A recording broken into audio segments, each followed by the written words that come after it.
Yesterday, the White House press secretary, she said some hilarious stuff. I literally can't stop watching this video. Obviously, the inflation number coming in at 8.5%. That's wild here in the United States. But right before the number got published, the press secretary was asked, what exactly is going to happen when it gets announced? What is going to be the attribution for why the number's so high? Listen to what she had to say.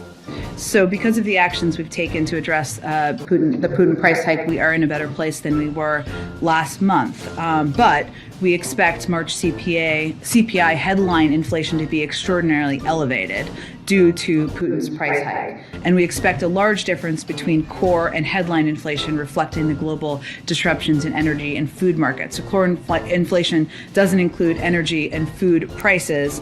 Headline inflation does. And of course, we know that core inflation, energy, the impact of energy, of course, on oil prices, gas prices, we expect that to continue to reflect what we've seen the increases be over the course of this invasion. That literally can't be real. Putin's price hike? What does he control the prices at the grocery store? Is he the one at the gas pump going ahead and changing the prices? No, this is absurd. We already saw 7.9% inflation before Vladimir Putin even thinking about invading Ukraine. Now, of course, Putin's not a good dude, but it's also not the reason why America has historic inflation. And the fact that politicians, the press secretary, and the media continue to repeat these stupid, absurd lines, Putin's price hike, just means that they think that the American people are dumb. Well, guess what? We're not dumb. And we know that Vladimir Putin didn't cause the inflation. It's undisciplined monetary and fiscal policy.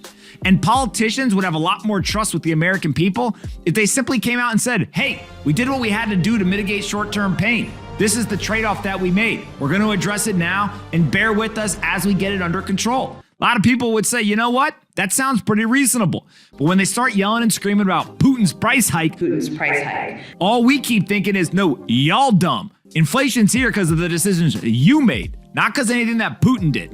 Now, anything that happens in the future, could prices go higher because of things he did? Absolutely. But it's about time that we stop with all the extremism. It's the fact that we don't need to have this divisive language. Stop trying to blame it on dictators around the world. We made decisions that we had to make. Just go ahead and own it. Inflation's high. The American people are suffering. Let's get it under control and stop with the nonsense. Quite literally, the financial future of tens of millions of people are counting on it. And if we don't actually address the problems, then we're going to be in a worse and worse position over the coming years. Hey you, did you like this video? Great, we make 5 of them a day and post them here on this channel. Make sure you're subscribed, like the video, and see you next time.